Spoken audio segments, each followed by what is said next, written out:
ನಮಸ್ಕಾರ. ಓ ನಮಸ್ಕಾರ. ಪಾರ್ವತಿ ಹೇಳಿದ್ ನಿಜ, ಇಷ್ಟು ಲಕ್ಷಣವಾಗಿದ್ದಾರೆ. ಇವಳ್ಯಾಕೆ ಹೀಗೆ ನೋಡ್ತಿದ್ದಾಳೆ? ಫೋಟೋಗಿಂತ ಎದುರಿಗೆ ಚೆನ್ನಾಗಿದ್ದಾರೆ. ಇವಳೇನು ಕೆಲಸ ಕೊಡ್ತಾಳೋ ಕೈ ಕೊಡ್ತಾಳೋ ಗೊತ್ತಾಗ್ಲಿಲ್ವೇ? ಇವಳು ಆಡೋ ಥರ ನೋಡಿದ್ರೆ ನನಗೆ ಯಾಕೋ ಭಯ ಆಗ್ತಾ ಇದೆ. ಇಲ್ಲ ಇಲ್ಲ ಹೊರಟು ಹೋಗ್ಲಾ? ಕೈ ತುಂಬಾ ಸಂಬಳ, ಇರೋಕೆ ಮನೆ, ಓಡಾಡಕ್ಕೆ ಕಾರು. ನಮಸ್ಕಾರ. ಅರೆ ನಿಂತಿದ್ದೀರಲ್ಲ, ಕೂತ್ಕೊಳ್ಳಿ ಪ್ಲೀಸ್. ಥ್ಯಾಂಕ್ಸ್. ನಿಮ್ ಹೆಸರು? ಪಾಂಡುರಂಗ. ಓ, ನನ್ನ ಹೆಸರು ಚಂಪಕ ಮಾಲಿನಿ ಅಂತ. ನಿಮ್ ತಂದೆ ಹೆಸರು? ರಾಮಸ್ವಾಮಿ ಅಂತ. ಅವರಿವಾಗಿಲ್ಲ. ನಮ್ ತಂದೆ ಹೆಸರು ಕೃಷ್ಣಸ್ವಾಮಿ ಅಂತ. ಅವರು ಇವಾಗಿಲ್ಲ. ನೀವೇನ್ ಓದಿದ್ದೀರಾ? MA. ನಾನು ಅಷ್ಟೇ, MA. ಇದನ್ನೆಲ್ಲ ಅಪ್ಲಿಕೇಶನ್ ಫಾರ್ಮ್ ಅಲ್ಲಿ ಬರ್ಕೊಟ್ಟಿದ್ದೀನಲ್ಲ. Application pharma? ಯಾವುದು? ಓ, ಆ ಲೆಟ್ರಾ? ಬ್ಯೂಟಿಫುಲ್ ಹ್ಯಾಂಡ್ ರೈಟಿಂಗ್, ಮುದ್ದಾದ ಕೈ ಬರಹ. ಕೈ ಬರಹ ಚೆನ್ನಾಗಿದ್ರೆ ಮುಖ್ಯ ಹಣೆ ಬರಹ ಚೆನ್ನಾಗಿರ್ಬೇಕಲ್ಲ. ಈಗ ತಾವೇನ್ ಪ್ರಶ್ನೆ ಕೇಳೋದಿದ್ರು ಕೇಳಬಹುದು. ಸಂಸಾರದಲ್ಲಿ ಗಂಡ ಹೆಂಡತಿ ಹೇಗಿರ್ಬೇಕು ಅಂತ ನೀವು ಅಭಿಪ್ರಾಯ ಪಡ್ತೀರಾ? ಹೂನಲ್ಲಿ ಪರಿಮಳ ಇರೋ ಹಾಗೆ ಒಬ್ರು ಮನಸ್ಸಿನಲ್ಲಿ ಒಬ್ರು ಮನೆ ಮಾಡ್ಕೊಂಡಿರ್ಬೇಕು. Very good. ನಾಳೆ ನೀವು ಮದುವೆ ಮಾಡ್ಕೊಂಡ್ರೆ ನಿಮ್ ಹೆಂಡತಿನ ಹೇಗ್ ನೋಡ್ಕೋತೀರಾ? ಅದನ್ನೆಲ್ಲ ಕಟ್ಕೊಂಡು ಇವಳಿಗೇನು, ನಾನಿನ್ ಇವಳು ಮದುವೆ ಮಾಡ್ಕೋತೀನ, ಇವಳ ಜೊತೆ ಸಂಸಾರ ಮಾಡ್ತೀನ. ಕೈ ತುಂಬಾ ಸಂಬಳ, ಇರೋಕ್ ಮನೆ, ಓಡಾಡಕ್ಕೆ ಕಾರು. ಏನು ನಾಳೆ ನಿಮ್ ಹೆಂಡತಿನ ಹೇಗ್ ನೋಡ್ಕೋತೀರಾ? ವಿಷ್ಣು ತನ್ನ ಹೆಂಡತಿನ ವಕ್ಷಸ್ಥಳದಲ್ಲಿ ಬಚ್ಚಿಟ್ಕೊಂಡ್ರೆ ಶಿವ ತನ್ನ ಹೆಂಡತಿನ ತಲೆ ಮೇಲೆ ಇಟ್ಕೊಂಡ. ಕಣ್ಣನ್ನ ರೆಪ್ಪೆ ನೋಡ್ಕೊಳ್ಳೋ ಹಾಗೆ ನೋಡ್ಕೋಬೇಕು ಅಂತ ನನ್ನ ಆಸೆ. ಅಕಸ್ಮಾತ್ ನಿಮ್ ಹೆಂಡತಿ ಕೋಪ ಮಾಡ್ಕೊಂಡ್ರೆ ನೀವೇನ್ ಮಾಡ್ತೀರಾ? ಸುಮ್ನೆ ಇರ್ತೀನಿ. ಯಾಕೆ? ಇಬ್ರು ಕೋಪ ಮಾಡ್ಕೊಂಡ್ರೆ ಮನಸ್ಸು ಕಹಿ ಆಗುತ್ತೆ, ಮಾತು ವ್ಯತ್ಯಾಸ ಆಗುತ್ತೆ, ಸಂಸಾರದಲ್ಲಿ ಅಪಸ್ವರ ಬರುತ್ತೆ. ಕುಟುಂಬದಲ್ಲಿ ಯಾರೊಬ್ರು ಕೋಪ ಮಾಡ್ಕೊಂಡ್ರು ಇನ್ನೊಬ್ರು ಸಹನೆಯಿಂದ ವರ್ತಿಸ್ಬೇಕು. ಪಾರ್ವತಿ ಹೇಳಿದ್ ನಿಜ, ನನಗ್ ಸಂಪೂರ್ಣ ತೃಪ್ತಿ ಆಯ್ತು. ಹಾಗಾದ್ರೆ ನನ್ ಕೆಲಸ ಕೊಡೋದು ಗ್ಯಾರಂಟಿ? ನಾನು ಒಪ್ದೆ ಅಂದ್ಮೇಲೆ ಮುಗೀತು. ಡ್ಯೂಟಿಗೆ ಯಾವತ್ ಬರ್ಲಿ? ಡ್ಯೂಟಿನಾ? ಅದೇ ಕೆಲ್ಸಕ್ಕೆ ಯಾವತ್ ಬರ್ಲಿ? ಕೆಲ್ಸನಾ? ಪಾರ್ವತಿ ಹೇಳಿದ್ದು 1000 ರೂಪಾಯಿ ಸಂಬಳ, ಮನೆ, ಕಾರು ಅಂತ. ಅಷ್ಟೇನ ಅವಳು ಹೇಳಿದ್ದು? ನೀವ್ ನನ್ಗೆ ಒಪ್ಪಿಗೆ ಆದ್ಮೇಲೆ ನನ್ ಸರ್ವಸ್ವ ಎಲ್ಲ ನಿಮ್ದೆ. ಸರ್ವಸ್ವ? ಅದನ್ನ ಕಟ್ಕೊಂಡು ನಾನೇನ್ ಮಾಡ್ಲಿ? ನನಗ್ ಬೇಕಾಗಿರೋದೊಂದು ಒಳ್ಳೆ ಉದ್ಯೋಗ, ಅದಕ್ಕೆ ತಕ್ಕ ಸಂಬಳ. ಸಂಬಳನಾ? ನೀವು ನನ್ ಕಂಪ್ನಿ ಬಾಸ್ ಅಂದ್ಮೇಲೆ ಅದಕ್ಕಿಂತ ಬೇರೆ ಉದ್ಯೋಗ ಬೇಕು. ಹಾಗೆ ನೀವ್ ನನ್ ಮದ್ವೆ ಆದ್ಮೇಲೆ? ಮದುವೆ ನಾನು ನಿಮ್ಮನ್ನ? ಹೌದು, ಅದಕ್ಕೆ ಅಲ್ವೇನ್ರಿ ನಿಮ್ ಅಪ್ಲಿಕೇಶನ್ ಹಾಕಿದ್ದು? ಇಂಪಾಸಿಬಲ್. ಯಾಕ್ರಿ ಇಂಪಾಸಿಬಲ್? ನಾನ್ ಮದ್ವೆ ಆಗ್ಬೇಕು ಅಂತ ಒಂದ್ ಹುಡುಗನ ಹುಡುಕಿಸ್ತಿದ್ದೆ. ನನ್ಗೆ ಒಪ್ಪಿಗೆ ಆಗೋ ಹುಡುಗ ಸಿಕ್ಕಿದ್ರೆ 10,000 ರೂಪಾಯಿ ಕೊಡ್ತೀನಿ ಅಂತ ಪಾರ್ವತಿಗೆ ಹೇಳಿದ್ದೆ. ನಿಮ್ ಫೋಟೋ ಅಪ್ಲಿಕೇಶನ್ ಪಾರ್ವತಿನೇ ತಂದ್ಕೊಟ್ಟಿದ್ದು. ಕೈ ತುಂಬಾ ಸಂಬಳ, ಮನೆ, ಕಾರು. ಹತ್ತು ನೋಡು. ಯಾರಿಗ್ರಿ ಹಾಕೋದು? ನಿಮ್ಮನ್ನಲ್ಲ.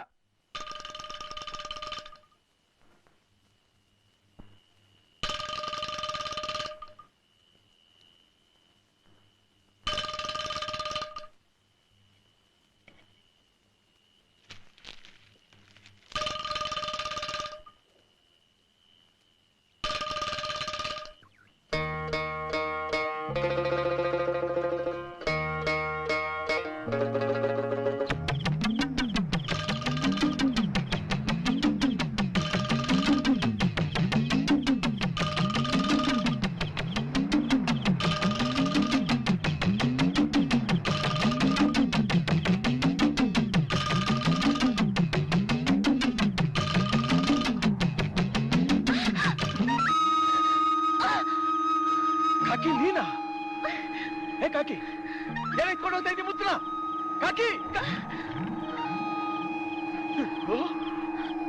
ಆಯ್ತು ಆಯ್ತು, ಆ ಮುತ್ತು ಬೇಡ. ಆಯ್ತು ಆಯ್ತು ಆಯ್ತು, ಆ ಮುತ್ತು ಬೇಡ. ಆಯ್ತು ಆಯ್ತು, ನನ್ ಮಾತು ಕೇಳು. ಆ ಮುತ್ತು ಬೇಡ. ಆಯ್ತು ಆಯ್ತು ಆಯ್ತು, ಆ ಮುತ್ತು ಬೇಡ. ಆಯ್ತು, ನಿನ್ ಕೈ ಮುಗಿತೇನೆ. ಆ ಮುತ್ತು ಬೇಡ. ಆಯ್ತು ಆಯ್ತು, ಆ ಮುತ್ತು ಬೇಡ. ಆಯ್ತು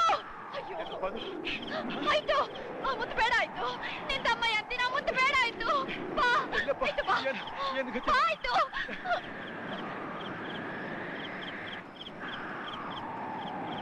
ಯಾಕೆ ಎತ್ಕೊಂಬಂದೆ ಮುತ್ತನ್ನ? ನಾನು ಬಚ್ಚಿಟ್ಟಿದ್ದ ಆ ಮುತ್ತನ್ನ ಯಾಕೆ ಎತ್ಕೊಂಬಂದೆ ನೀನು? ನಾನಷ್ಟು ಕಷ್ಟಪಟ್ಟು ಜೀವದ ಮೇಲೆ ಆಸೆ ಬಿಟ್ಟು ಎತ್ಕೊಂಬಂದ ಆ ಮುತ್ತನ್ನ ಅದೆಷ್ಟು ಸುಲಭವಾಗಿ ಎಸ್ತು ನನ್ನ ಆಸೆನೆಲ್ಲ ಗಾಳಿಗೆ ತೂರ್ಬಿಟ್ಟೆ ನೀನು. ಯಾಕೆ ಎಷ್ಟಿದ್ದು ಮುತ್ತನ್ನ? ಯಾಕೆ ಎಷ್ಟಿದ್ದು ಮುತ್ತನ್ನ? ಹೊಡಿ ಆಯ್ತು. ನಿನಗ್ ತೃಪ್ತಿ ಆಗೋ ತನಕ ಹೊಡಿ. ನಾನ್ ಸತ್ರು ಪರವಾಗಿಲ್ಲ. ನೀನು ವೀರು ಚೆನ್ನಾಗಿದ್ರೆ ಸಾಕು.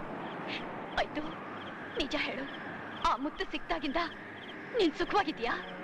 ಸಂತೋಷವಾಗಿದ್ಯಾ? ಹೊಟ್ಟೆ ತುಂಬಾ ಊಟ ಮಾಡಿದ್ಯಾ? ಕಣ್ಣು ತುಂಬಾ ನಿದ್ದೆ ಮಾಡಿದ್ಯಾ? ಇದೇ ನಿನ್ನವಸ್ಥೆ. ಯಾವತ್ತ ದರಿದ್ರ ಮುತ್ತು ನಮ್ಮನೆ ಸೇರ್ತೋ ನಮ್ಮವರೆಲ್ಲ ದೂರ ಆಗಿದ್ದಾರೆ. ಊರ್ನಲ್ಲಿ ಒಬ್ಬೊಬ್ರು ಒಂದೊಂದ್ ತರ ನೋಡ್ತಿದ್ದಾರೆ, ಹೊಸಬರ್ದ ನೋಡ್ ಹಾಗೆ. ಇವೆಲ್ಲ ಯಾಕೆ? ಆ ದರಿದ್ರ ಮುತ್ತಿಂದ ತಾನೆ. ಆಯ್ತು, ನಾನು ಮಾಡಿದ ತಪ್ಪು ಅನ್ಸುತ್ತೆ. ನನ್ನ ಕೊಂದ್ಬಿಡು ಆಯ್ತು. ನೀನು ಚೆನ್ನಾಗಿದ್ರೆ ಸಾಕು ಆಯ್ತು. ನಾನು ನನ್ನ ವೀರ ನೀನು ಚೆನ್ನಾಗಿರ್ಬೇಕು ಅಂತ ಆ ಮುತ್ತಿನ ಮೇಲೆ ನಾನು ಎಷ್ಟೋ ಆಸೆ ಇಟ್ಕೊಂಡಿದ್ದೆ. ಹೋದ್ರೆ ಹೋಗ್ಲಿ, ನೀನ್ ನೊಂದ್ಕೋಬೇಡ. ಮದುವೆ ಆದಾಗಿನಿಂದ ಇಲ್ಲಿವರೆಗೂ ಒಂದು ದಿವಸವಾದ್ರೂ ಗದರದವನೆಲ್ಲ, ಗಟ್ಟಿಯಾಗಿ ಮಾತಾಡಿದವನಲ್ಲ. ಇವತ್ತು ನಿನಗೆ ಕೆನ್ನೆ ಹೊಡೆದ್ಬಿಟ್ಟೆ. ನಾನು ತುಂಬಾ ಕೆಟ್ಟವನಲ್ವಾ? ಇಲ್ಲ ಆಯ್ತು, ಇಲ್ಲ.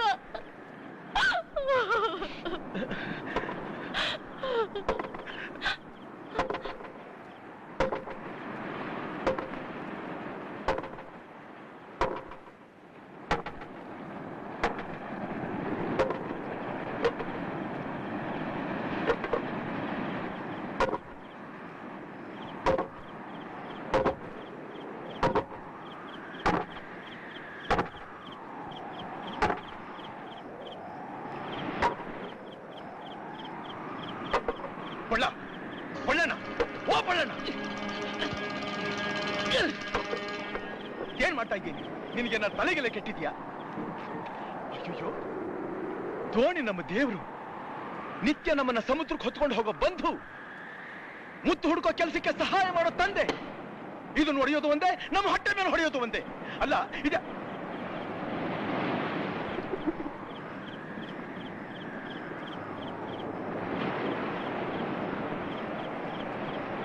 ಒಳ್ಳಣ್ಣ, ಇವತ್ತು ಯಾಕೊಂಥರ ಇದೆಯಲ್ಲ ನೀನು? ಹುಷಾರಾಗಿದ್ದೀಯಾ? ನೀನ್ ನನಗೆ ತಂದೆ ಸಮಾನ. ನನಗೆ ಸಮುದ್ರಕ್ಕೆ ಹಾರೋದಕ್ಕೆ, ದೋಣಿ ಬಿಡೋದಕ್ಕೆ ನೀನ್ ತಾನೇ ಹೇಳ್ಕೊಟ್ಟಿದ್ದು. ಈಗ ನೀನೇ ನನ್ನ ದೋಣಿ ಹೊಡೆದಾಕ್ತಾ ಇದೆಯಲ್ಲ, ಯಾಕೆ? ಏನಾಗಿದೆ ನಿನಗೆ? ಗಂಡ ಹೆಂಡತಿ ಯಾರಿಗೂ ಹೇಳ್ದೆ ನಮ್ ದ್ವೀಪನ್ ಬಿಟ್ಟು ಹೋಗ್ಬೇಕು ಅಂತಿದ್ರಲ್ಲ, ಅದಕ್ಕೆ ಯಾವ ದೋಣಿಲ್ ತಪ್ಪಿಸ್ಕೊಂಡು ಹೋಗ್ಬೇಕು ಅಂತಿದ್ರು ಆ ದೋಣಿನೇ ನಾಶ ಮಾಡ್ತಿದ್ದೀನಿ. ನೀನೇ ಮಾತಾಡ್ತಾ ಇದ್ದೀಯಾ? ಹೌದು, ನಾನೇ. ಎಲ್ಲಿ ಮುತ್ತು? ಯಾಕೆ? ಅದ್ ನನಗ್ ಬೇಕು. ಓಹೋ, ಮುತ್ತು ಮಹಾಬಲಿಗೆ ಬೇಕು, ಡಾಕ್ಟರ್ಗೆ ಬೇಕು, ಪೂಜಾರಿಗೆ ಬೇಕು ಅಂತ ನನಗೆ ಗೊತ್ತಿತ್ತು. ಅದು ನಿನಗೂ ಬೇಕು ಅಂತ ನನಗೆ ಈಗಲೇ ತಿಳಿದಿದ್ದು. ಈಗ್ಲಾದ್ರೂ ತಿಳಿತಲ್ಲ, ಕೊಡು ಆ ಮುತ್ತನ್ನ. ಅಯ್ಯೋ ನಿನ್ನ, ಆ ಮುತ್ತಿನ ಮೇಲೆ ನಿನಗೂ ಆಸೆ ಇದೆ ಅಂತ ನನಗೆ ಗೊತ್ತಾಗಿದ್ರೆ ಅದು ಸಿಕ್ಕ ದಿವಸನೇ ತಗೊಂಡ್ಬಂದು ನಿನ್ನ ಕಾಲ ಮೇಲೆ ಇಡ್ತಾ ಇದ್ದೆ. ಪ್ರಭು, ಚೀನಾ ದೇಶದಿಂದ ಚಿನ್ಯೂಸಿನ್ ಎಂಬ ಪ್ರವಾಸಿಗರು ತಮ್ಮ ದರ್ಶನಾಕಾಂಕ್ಷಿಗಳಾಗಿ ಬಂದಿರುವರು. ಬನ್ನಿ ಮಿತ್ರರೇ, ಬನ್ನಿ. ಹೊರದೇಶದಿಂದ ಬರುವ ಪ್ರವಾಸಿಗರು ನಮ್ಮ ಆತ್ಮೀಯ ಅತಿಥಿಗಳು. ಅವರಿಗೆ ನಮ್ಮಲ್ಲಿ ಯಾವಾಗಲೂ ಸ್ವಾಗತ ಬಿಟ್ಟು. ನಮ್ಮ ವಿಜಯನಗರದ ಪ್ರವಾಸ ಮುಗಿಸಿದ್ದೀರಾ? ನಿಮ್ಮ ರಾಜ್ಯದಲ್ಲಿ ಎಲ್ಲಿ ನೋಡಿದ್ರು ಪುಷ್ಟಿ ತುಷ್ಟಿ ಕಾಣುತ್ತಿರುವುದು. ಜನರೆಲ್ಲ ತುಂಬಾ ಸಂತೋಷದಿಂದಿರುವರು.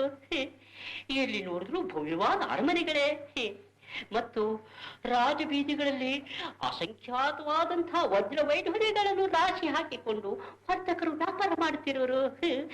ನಿಜವಾಗಿಯೂ ಇದೊಂದು ಸ್ವರ್ಗ ಭೂಮಿ. ನಮ್ಮ ರಾಜ್ಯದ ಬಗ್ಗೆ ನಿಮಗಿರುವ ಸದಭಿಪ್ರಾಯಕ್ಕೆ ನಾವು ಆಭಾರಿಗಳಾಗಿದ್ದೇವೆ. ನಿಮ್ಮ ವರ್ಣನೆಯನ್ನು ಕೇಳಿ ದುರಾಶೆಯಿಂದ ಕೂಡಿ ಇಲ್ಲಿನ ಐಶ್ವರ್ಯವನ್ನು ದೋಚುವ ದುರುದ್ದೇಶದಿಂದ ನಿಮ್ಮವರು ಹಿಮಾಲಯವನ್ನು ದಾಟಿ ಇತ್ತ ಬರಕೂಡದು. ಹಾಗೆ ಬಂದರೆ ನಾವು ಅವರಿಗೆ ತಕ್ಕ ಶಾಸ್ತಿ ಮಾಡಬೇಕಾಗುತ್ತದೆ. ಈ ಎಚ್ಚರಿಕೆಯ ಮಾತುಗಳನ್ನು ನಾವು ಸದ್ಭಾವನೆಯಿಂದ ಹೇಳುತ್ತಿರುತ್ತೇವೆ, ಪರಂತು ನಿಮ್ಮವರ ಭೀತಿಯಿಂದಲ್ಲ. ಇದನ್ನು ನಿಮ್ಮವರಿಗೆ ತಿಳಿಸಿಬಿಡಿ. ಮಹಾಮಂತ್ರಿಗಳೇ, ಪ್ರಭು, ಇವರ ವಿಜಯನಗರ ಪ್ರವಾಸದಲ್ಲಿ ಇವರಿಗೆ ಯಾವ ಕುಂದುಕೊರತೆಗಳು ಏರ್ಪಡದಂತೆ ನೋಡಿಕೊಳ್ಳಿ. ಇವರು ಸ್ವದೇಶಕ್ಕೆ ತೆರಳುವಾಗ ನಮ್ಮ ಅಭಿಮಾನದ ದ್ಯೋತಕವಾಗಿ ನಮ್ಮಲ್ಲಿನ ಕಲಾ ಪ್ರಪೂರ್ಣವಾದ ವಸ್ತುಗಳನ್ನು ಬಹುಮಾನಿಸಿ ಕಳುಹಿಸಿಕೊಡಿ. ಮಹಾರಾಜ ಪ್ರಭು, ಪೋರ್ಚುಗೀಸ್ ರಾಯಭಾರಿಗಳಾದ ಅಲ್ಬುಕರ್ಕರವರ ಕಡೆಯಿಂದ ಆರ್ಥರ್ ಲೂಯಿ ಎಂಬುವರು ತಮ್ಮ ದರ್ಶನಾರ್ಥವಾಗಿ ಬಂದಿರುವರು. ಕಾವಂದರಿಗೆ ಜಯವಾಗಲಿ. ಆರ್ಥರ್ ಲೂಯಿಗಳು ಅಪರೂಪ ದರ್ಶನ. ಇಷ್ಟು ದಿನಗಳ ಮೇಲಾದರೂ ನಿಮಗೆ ನಮ್ಮ ನೆನಪಾಯಿತಲ್ಲವೇ? ತಮ್ಮ ಮಾತು ನಮಗೆ ಅರ್ಥವಾಗಲಿಲ್ಲ. ಅರ್ಥವಾಗಲಿಲ್ಲ? ನಾವು ನಿಮಗೆ ಕುದುರೆಗಳಿಗಾಗಿ 30,000 ವರಹಗಳನ್ನು ಕಳುಹಿಸಿ 6 ತಿಂಗಳುಗಳ ಮೇಲಾಯ್ತಲ್ಲ, ಕೇವಲ 3 ತಿಂಗಳುಗಳಲ್ಲೇ ಒದಗಿಸುತ್ತೇವೆಂದು ಹೇಳಿದ್ದೀರಿ. ಎಲ್ಲಿ ಕುದುರೆಗಳು? ಖಾವಂದರು ಕ್ಷಮಿಸಬೇಕು, ಅರೇಬಿಯಾದಿಂದ ಕುದುರೆಗಳು ಬರುವುದು ತಡವಾಗಿದೆ. ಅರೇಬಿಯಾದಿಂದ ಬರುವ ಕುದುರೆಗಳಿಗಾಗಿ ತಡವಾಗಿದೆಯೋ ಅಥವಾ ನಮಗಾಗಿ ಬಂದ ಕುದುರೆಗಳನ್ನು ನಮ್ಮ ಶತ್ರುಗಳಾದ ಬಿಜಾಪುರದ ಸುಲ್ತಾನರಿಗೆ ಒದಗಿಸಿದ್ದರಿಂದ ತಡವಾಗಿದೆಯೋ? ಹಾಗೇನಿಲ್ಲ ಖಾವನ್. ಲೋಯಿಗಳೇ, ನೀವವರಿಗೆ ಎಷ್ಟು ಕುದುರೆಗಳನ್ನು ಒದಗಿಸಿದ್ದೀರಿ, ನಿಮ್ಮ ಒಪ್ಪಂದದ ಕರಾರುಗಳೇನು, ಎಲ್ಲವನ್ನೂ ನಾವು ಅರಿತಿದ್ದೇವೆ. ಆ ಕರಾರು ಬೇರೆ ವಿಷಯ. ಅದಕ್ಕೂ ನಿಮ್ಮ ಒಪ್ಪಂದಕ್ಕೂ ಏನು ಸಂಬಂಧವಿಲ್ಲ. ಯಾರು ಹಾಗೆಂದವರು? ಇದು ನೇರವಾಗಿ ನಮಗೆ ಸಂಬಂಧಪಟ್ಟ ವಿಷಯ. ಎಲ್ಲಿಂದಲೋ ವ್ಯಾಪಾರಕ್ಕಾಗಿ ಬಂದ ನಿಮಗೆ ಜಾಗವನ್ನು ಕೊಟ್ಟು ಹಣವನ್ನು ಕೊಟ್ಟು ನಮ್ಮ ಶತ್ರುಗಳಾದ ಸುಲ್ತಾನರಿಗೆ ಒದಗಿಸಲು ನಿಮ್ಮಲ್ಲಿ ಕುದುರೆಗಳಿವೆ, ನಮಗೆ ಒದಗಿಸಲು ಮಾತ್ರ ನಿಮಗೆ ಸಾಧ್ಯವಿಲ್ಲ ಅಲ್ಲವೇ? ಪ್ರಭು, ನನ್ನದೊಂದು ದಿನ ಇವರನ್ನು ಬಂಧನದಲ್ಲಿರಿಸಿ ಪೋರ್ಚುಗೀಸರು ನಮಗೆ ಕೊಡಬೇಕಾದ ಕುದುರೆಗಳನ್ನು ಕೊಟ್ಟ ನಂತರವೇ ಇವರನ್ನು ಬಿಡುಗಡೆ ಮಾಡಬಹುದೆಂದು ನನ್ನ ಅಭಿಪ್ರಾಯ. ಭಯಪಡುತ್ತಿರುವಿರಾ ಲೋಯಿಗಳೇ? ಹೆದರದಿರಿ. ದೂತರನ್ನು ಬಂಧಿಸುವುದು ವಿಜಯನಗರದ ಸತ್ಸಂಪ್ರದಾಯದಲ್ಲೇ ಇಲ್ಲ. ನೀವು ನಿರ್ಭಯವಾಗಿ ಹೋಗಬಹುದು. ಆದರೆ ಒಂದು ಮಾತು, ವಿಜಯನಗರಕ್ಕೆ ದ್ರೋಹ ಬಗೆದವರನ್ನು ನಾವು ಎಂದಿಗೂ ಕ್ಷಮಿಸಲಾರೆವು. ನಾವು ಕೇಳಿದಷ್ಟು ಕುದುರೆಗಳನ್ನು, ಫಿರಂಗಿಗಳನ್ನು, ಬಂದೂಕುಗಳನ್ನು ಒಡನೆಯೇ ಪೂರೈಸಬೇಕು. ಆಗಲಿ ಖಾವನ್. ಅಷ್ಟೇ ಅಲ್ಲ, ನೀವು ನಮ್ಮ ಶತ್ರುಗಳ ವ್ಯವಹಾರ ಈಗಲೇ ನಿಲ್ಲಿಸಬೇಕು. ಇಲ್ಲವಾದಲ್ಲಿ ಗೋವೆಯನ್ನು ಧೂಳೀಪಟವೆಬ್ಬಿಸಿ ಪೋರ್ಚುಗೀಸರನ್ನು ಕಡಲಾಚೆ ದೂಡಿ ಬಿಡುತ್ತೇವೆ. ಇದನ್ನು ನಿಮ್ಮ ಆಲ್ಬುಕರ್ಕರಿಗೆ ತಿಳಿಸಿ. ಹೋಗಿ.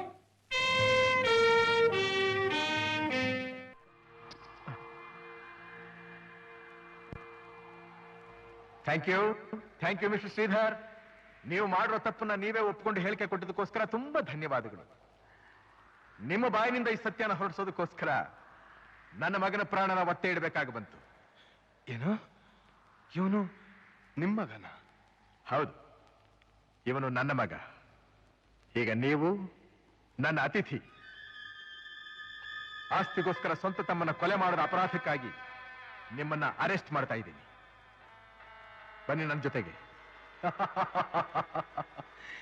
ನಾನೇ ಕೊಲೆಗಾರ ಅನ್ನೋದಕ್ಕೆ ಸಾಕ್ಷಿ ಏನು? ಆಧಾರ ಏನಿದೆ? ನನ್ನ ಮಗನ ಹತ್ರ ಇರೋ ಟೇಪ್ ರೆಕಾರ್ಡ್.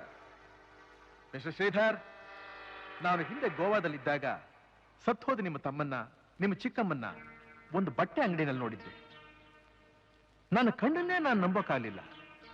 ರೂಪದಲ್ಲಿ, ಎತ್ತರದಲ್ಲಿ, ಬಣ್ಣದಲ್ಲಿ ಎಲ್ಲಾದ್ರಲ್ಲೂ ನನ್ನ ಮಗನ ಥರಾನೇ ಇದ್ದವನ್ನ ನೋಡಿ ನನಗೆ ದಿಗ್ಭ್ರಮೆ ಆಯಿತು.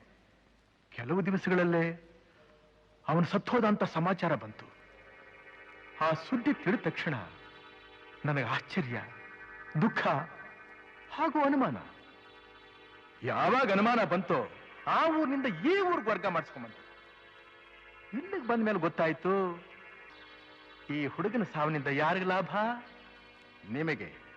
ಕಾರಣ ಅವನು ನಿಮ್ಮ ಸ್ವಂತ ತಮ್ಮ ಅಲ್ಲ, ಮಲತಾಯಿ ಮಗ. ಈ ಸತ್ಯನ ಕಂಡುಹಿಡಿಬೇಕು ಅಂತಲೇ ನನ್ನ ಮಗನ ಪ್ರಾಣನ ಪಣವಾಗಿತ್ತು ನಿಮ್ಮ ಜೊತೆನಲ್ಲಿ ನಾನು ಯುದ್ಧಕ್ಕೆ ನಿಂತೆ. ಭೇಷ್ ಭೇಷ್. ಮಿಸ್ಟರ್ ಭಾಸ್ಕರ್, ನಿಮ್ ಜಾಣ್ತನನ ಎಷ್ಟು ಹೊಗಳಿದ್ರು ಸಾಲದು. ನಿಜ, ಶ್ಯಾಮ್ನ ನಾನೇ ಕೊಂದೆ. ಎಲ್ಲರೂ ದುಡಿಯೋದು ಹಣಕ್ಕೋಸ್ಕರನೇ. ನೀವು ಅಷ್ಟೇ. ಸಾಯೋವರೆಗೂ ಸಾಮ್ ಮಾಡಿದ್ರು ₹1,00,000 ಉಳಿಸ್ಲಾರ್ರಿ.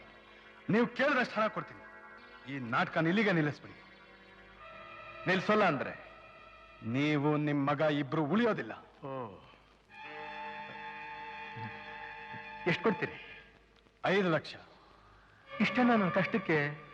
ಆಯ್ತು, 10 ಲಕ್ಷ ಕೊಡ್ತೀನಿ.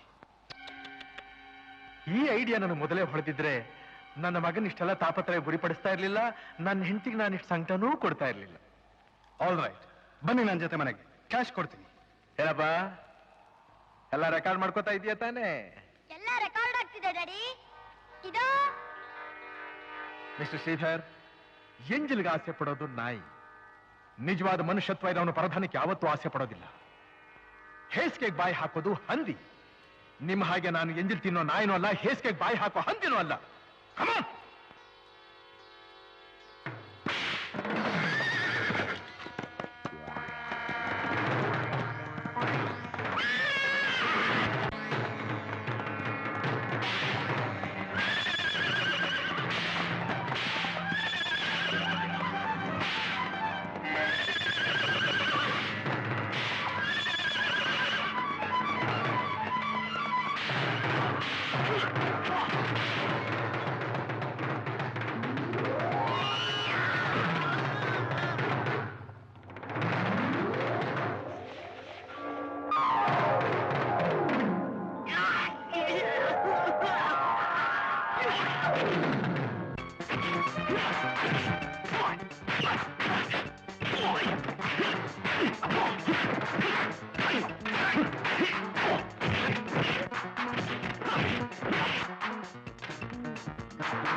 ಏನಪ್ಪ ಈ ಗಾಡಿಯಲ್ಲಿ ನಾನು ವಿಚಾರಿಸ್ಕೊತೀನಿ ಅವ್ನು ನೋಡ್ತಿದ್ದೆ ನೋಡು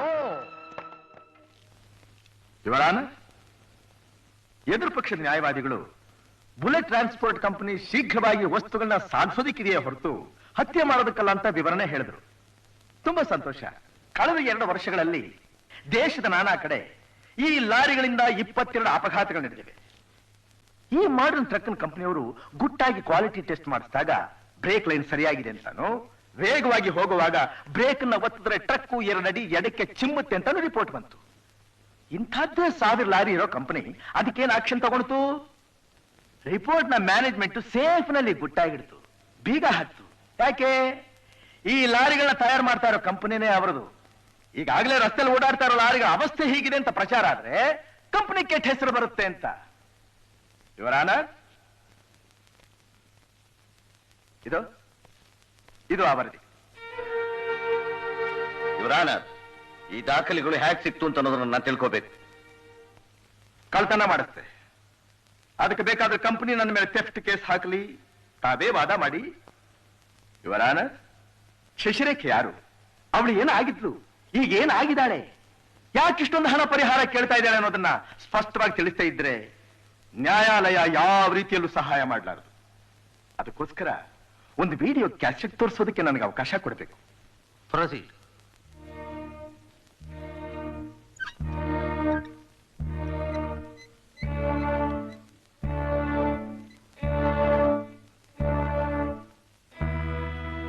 Play on the video.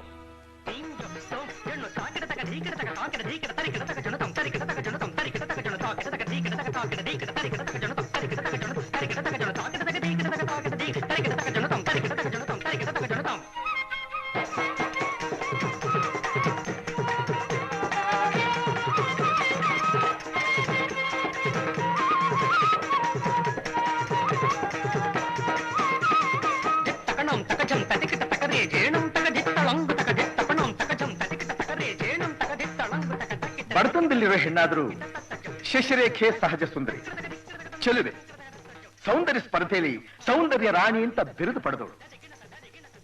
16 ವರ್ಷಗಳ ಶ್ರಮದಿಂದ ನಾಟ್ಯಾಭ್ಯಾಸ ನಡೆಸಿ ಅನೇಕ ಪ್ರದರ್ಶನಗಳನ್ನು ಕೊಟ್ಟ ನಾಟ್ಯ ರಾಣಿ ವಿದೇಶಗಳಿಗೆಲ್ಲ ಹೋಗಿ ನಾಟ್ಯ ಕಲೆಯ ಬಗ್ಗೆ ಪ್ರಚಾರ ಮಾಡಬೇಕು ಅನ್ನೋ ಹಂಬಲ ಹೊತ್ತಿದ್ದ ಹೆಣ್ಣು. ಭವಿಷ್ಯದ ಬಗ್ಗೆ ಸುಂದರವಾದ ಸ್ವಪ್ನಗಳನ್ನು ಕಾಣ್ತಾ ಇದ್ದ ಆ ಹೆಣ್ಣಿನ ಸ್ಥಿತಿ ಇವತ್ತು.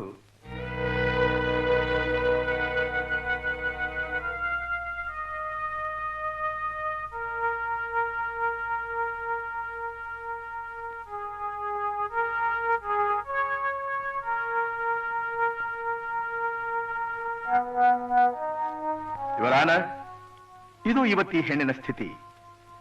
ಶಶಿರೇಖೆ ತಂದೆಯಲ್ಲಿ ತಬ್ಬಲಿ, ಆಸ್ತಿ ಇಲ್ಲದ ಬಡವಳು, ಅಲ್ಲಿ ಇಲ್ಲಿ ಪಾರ್ಟ್ ಟೈಮ್ ಕೆಲಸ ಮಾಡಿಕೊಂಡು ನಾಟ್ಯಾಭ್ಯಾಸ ಮಾಡ್ತಾ ಕಾಲೇಜ್ ಓದ್ತಾ ಇದ್ದ ಹುಡುಗಿ 15 ಲಕ್ಷ ರೂಪಾಯಿ ಪರಿಹಾರ ಕೇಳಿದಾಳೆ. ನಿಜ ಏನು ಬೆಂಚ್ ಕಾರ್ ತಗೊಂಡು ಡ್ರೈವ್ ಮಾಡ್ಕೊಂಡು ಓಡಾಡೋದಕ್ಕ, ಅಥವಾ ಮೈ ತುಂಬ ಒಡವೆಗಳನ್ನ ತೊಟ್ಕೊಳ್ಳೋದಕ್ಕ? ಅದು ಈ ಜನ್ಮದಲ್ಲಿ ಸಾಧ್ಯನಾ? ಅವಳು ಚೆನ್ನಾಗಿದ್ದಿದ್ರೆ ನಾಟ್ಯ ಸರಸ್ವತಿ ಅಂತ ಬಿರುದು ತಗೋತಿದ್ಲು, ದೇಶ ವಿದೇಶಗಳನ್ನ ಸುತ್ತಾ ಇದ್ಲು, ಕೀರ್ತಿ ಜೊತೆಲಿ ಲಕ್ಷಾಂತರ ರೂಪಾಯಿ ಸಂಪಾದಿಸ್ತಿದ್ಲು. ಇಂಥ ಉಜ್ವಲ ಭವಿಷ್ಯ ಸುಟ್ಟು ಬೂದಿ ಆದದ್ದು ಯಾವುದರಿಂದ? ಈ ಅಪಘಾತದಿಂದ. ಇವರಾನ ಬಂಗ್ಲೆ ಕೊಂಡ್ಕೊಂಡು ಕಾರ್ ಇಟ್ಕೊಂಡು ಕುಬೇರ್ನ ಹಾಗೆ ಬಾಳುವಷ್ಟು ಧನ ಸಂಪಾದನೆ ಆಗೋ ಹಾಗಿದ್ರೆ ಇಂಥ ಆಕ್ಸಿಡೆಂಟ್ ಯಾರು ಹೆದರ್ತಾರೆ ಅಂತ ಮಾನ್ಯ ಬ್ರಿಗಾನ್ಸ್ ಅವ್ರು ಹೇಳಿದ್ರು. ನಾನೀಗ ಅವ್ರಿಗೆ ಅಂಥ ಸುವರ್ಣ ಅವಕಾಶ ಕೊಡ್ತೀನಿ. 15 ಲಕ್ಷ ಪರಿಹಾರ ಕೊಡೋದಕ್ಕೆ ನಾನು ಸಿದ್ಧ. ಅವ್ರು ಈ ರೀತಿ ಕೈಕಾಲು ಕಳ್ಕೊಳ್ಳೋಕೆ ಸಿದ್ಧವಾಗಿದ್ದಾರೆ. Order order. ಇವರಾನ ನನ್ನ ಕಕ್ಷಿಗಾಳಿಗೆ ಅನ್ಯಾಯವಾಗಿದೆ.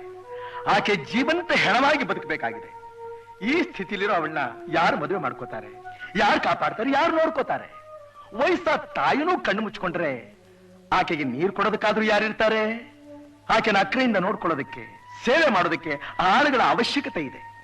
ಸಾಯೋ ತನಕ ಬದುಕೋದಕ್ಕೆ ಹಣದ ಅವಶ್ಯಕತೆ ಇದೆ. ತಾವು ಕರುಣೆ ತೋರಿಸಬೇಕು, ನ್ಯಾಯ ದೊರಕಿಸ್ಕೊಡ್ಬೇಕು.